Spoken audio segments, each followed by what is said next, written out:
Hello everyone, welcome to my class. Today we're going to talk about tenses in Chinese. So in the previous class, we covered the basic structures of tenses like simple present tense, simple past tense, simple future tense, and simple perfect tense. And today we're going to go deeper into the tenses, including more expressions and the structures of different tenses. If you haven't learned the basic ones before, please go back to my previous video to have a quick review on the basic tenses. And today we're going to have a more advanced overview of the tenses. And if you find this video helpful, please subscribe it, click that like button and share it with your friends and families and leave your comments below. So let's jump into the class. The first part we're going to talk about is the perfect tense part 2. So if you are not familiar with part 1, you can go back to my previous video. Part 1 is a very simple type of perfect tense, pairing duration of time and le as the structural word. For example, how long have you been studying Chinese? 你学中文多久了? Very simple. And today, in this part 2, we're going to introduce a new structural word, which is 过 here. So before that, let's have a look at this part 2 English format. So that means, have you ever done something?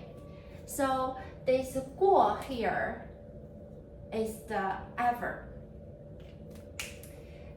For example, have you ever been to Beijing? Have you ever studied Chinese? Have you ever been to an Italian restaurant, etc.? So let's have a look at the formula here. Subject plus verb plus 过. 过 is a very important structural word here. That means ever. Have you ever done something? So let's take the first example. 你去过北京吗? 过 here is a structural word. 你 you 去 to go. 过 ever. So here it becomes have you been to Beijing? Have you been to Beijing? 你去过北京吗? And the answer is if it's yes, then just the verb plus 过, 去过. That's a positive confirmation. But if it's a negative answer, no, I've not been to somewhere, no, I haven't done something, then 没去过. 没 here is very important because for the negative answers for past tense and for perfect tenses, the negative answer should start with 没 instead of 不. So that's a very important point to take notes. Second example, 你吃过烤鸭吗? 吃 to eat. 过 structural word here. Have you ever eaten 烤鸭? Roast duck. Beijing roast duck is one of the most famous dishes in Beijing. It's like a signature dish in Beijing. 烤 means to roast something. 鸭 means duck. So roast duck, 烤鸭. Have you ever tasted or have you ever eaten roast duck? Have you? So you can answer this question. 吃过 Yes, I have. 没吃过 No, I haven't. And the second usage of 过 is to ask how many times have you done something or how many times have you been somewhere? So let's have a look at the first example. 你去过北京几次? Again, 过 is a structural word here, and instead of a simple 吗 is being replaced with a question qualifier 几次. Previously, we mentioned to ask a question in Chinese is either being asked with a question qualifier or 吗. If you are not very clear about differences between these two, please go back to my previous video to review that part. So 几 is a typical question qualifier, means how many or how much, depending on whether something is countable. And 次 here means times, like one time, like once, twice, 3 times, that times. So 几次 means how many times. And 次 here is also a counting unit. And if you're not familiar with the counting unit, this concept, please go back to my previous video to review, because this is a very, very important concept that only uniquely appear in Chinese, not in English or other language, as far as I know. Okay, so that means how many times have you been to Beijing? So have you been here is this 过. How many times have you been to Beijing? 你去过北京几次? So let's answer this question.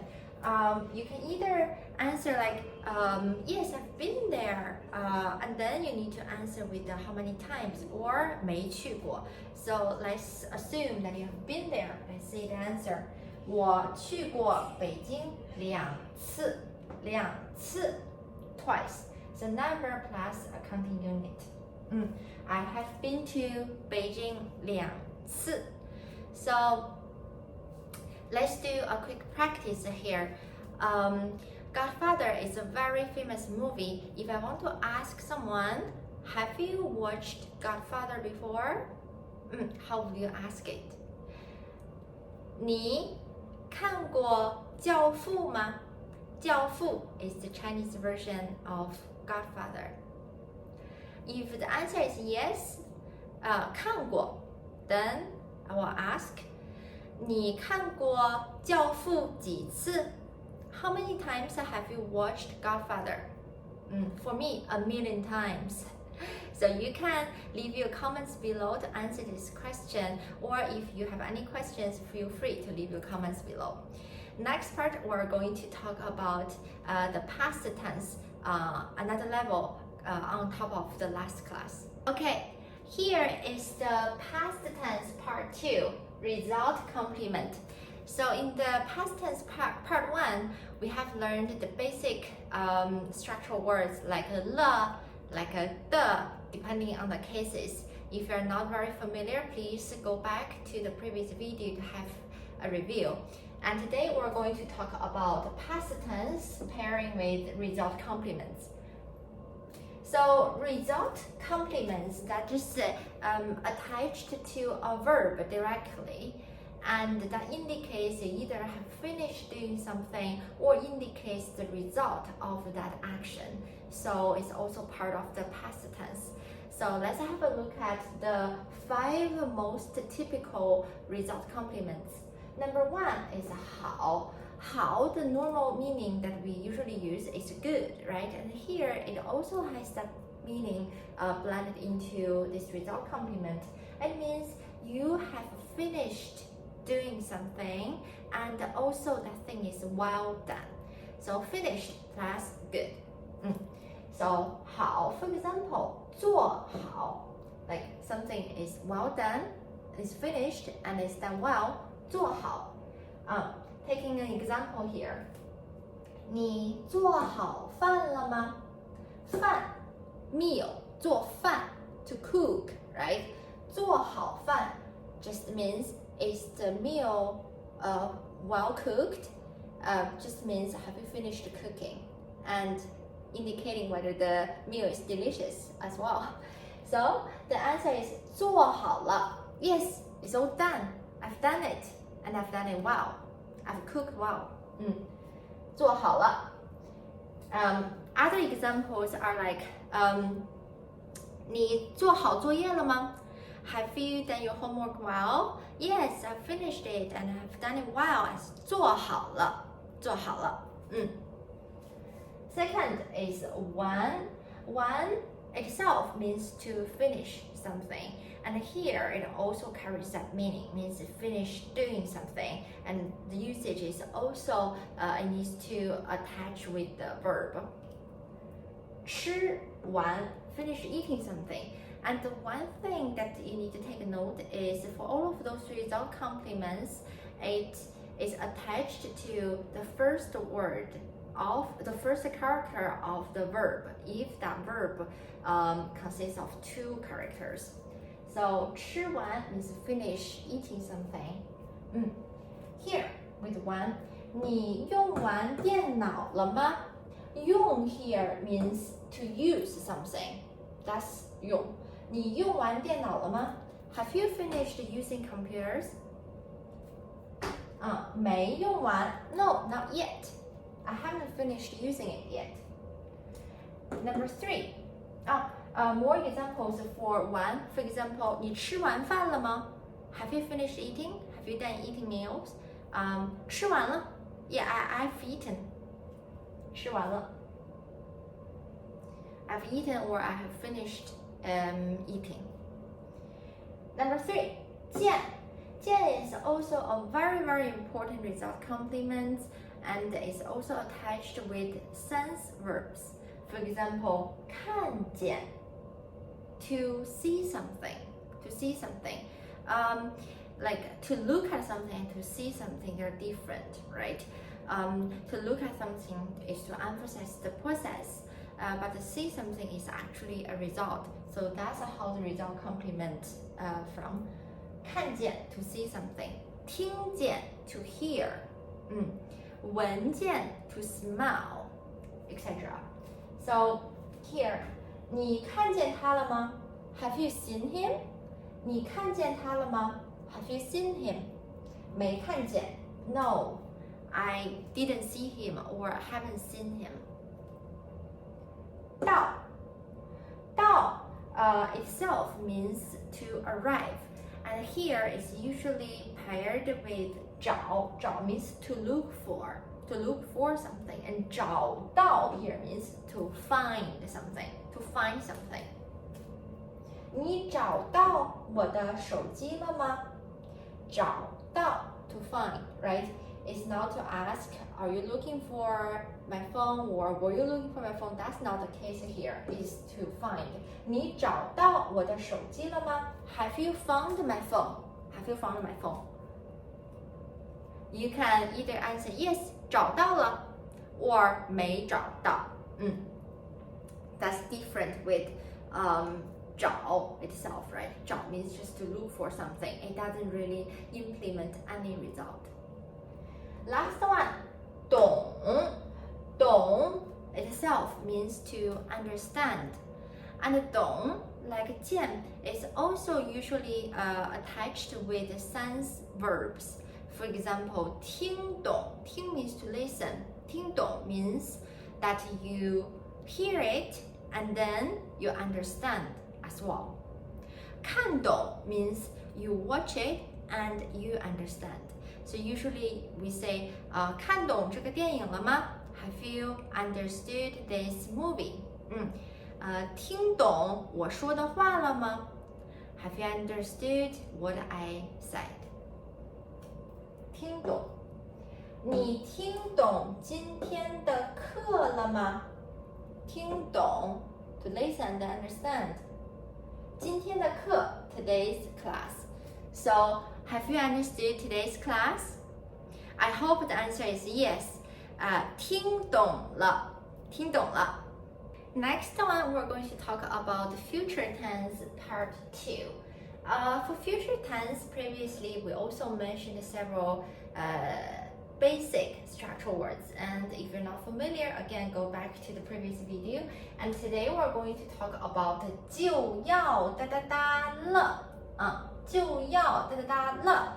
It could be 要哒哒哒了 without the 就 or 就哒哒哒了 without the 要. Either is fine. Meaning wise, there's not much difference, so they're basically interchangeable. So, but here there is a le. You will ask, usually the 了 indicates either past tense or perfect tense. Why it comes into the future tense as well? This is a very unique usage of 了. It has to be paired with 就要 or 要 or 就, and that's an indicator of future tense. It means something is happening very soon. It's imminent. It's happening very soon. It's happening right away. Okay. And it's usually paired in with this adverb 马上 right away, to do something right away. So let's have a look at several examples. First one, 就要下雨了. As we said, you can use either 要 or either 就. It doesn't really matter. So 就 is optional here. 就要下雨了. It's going to rain very soon. So if you say this sentence, the situation it's like you look at the window or look outside and it's very cloudy, it's like overcast and the rain is about to fall. So 就要下雨了, it's going to rain very soon. Next one, 车就要来了. 车就要来了. This is like, oh, the car is coming or the bus is coming. You can see it coming at you.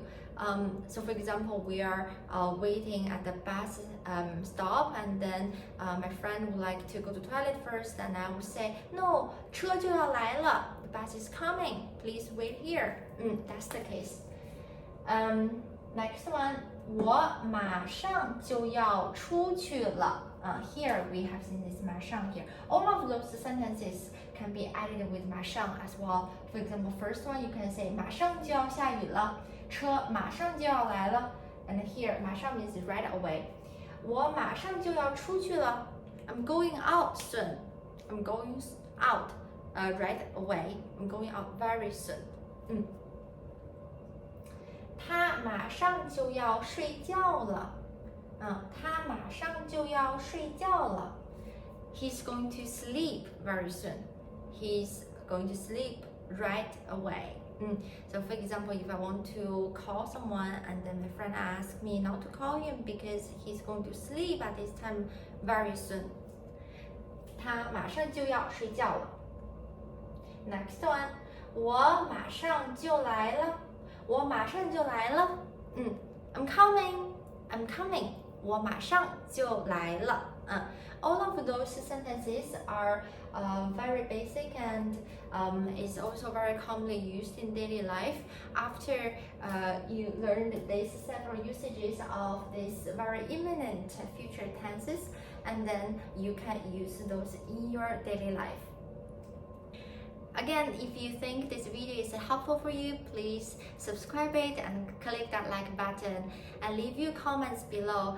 Feel free to share this video with your friends and families who are learning Chinese. That's going to be very helpful for me and for this channel and for the videos to continue. Thank you and see you next time.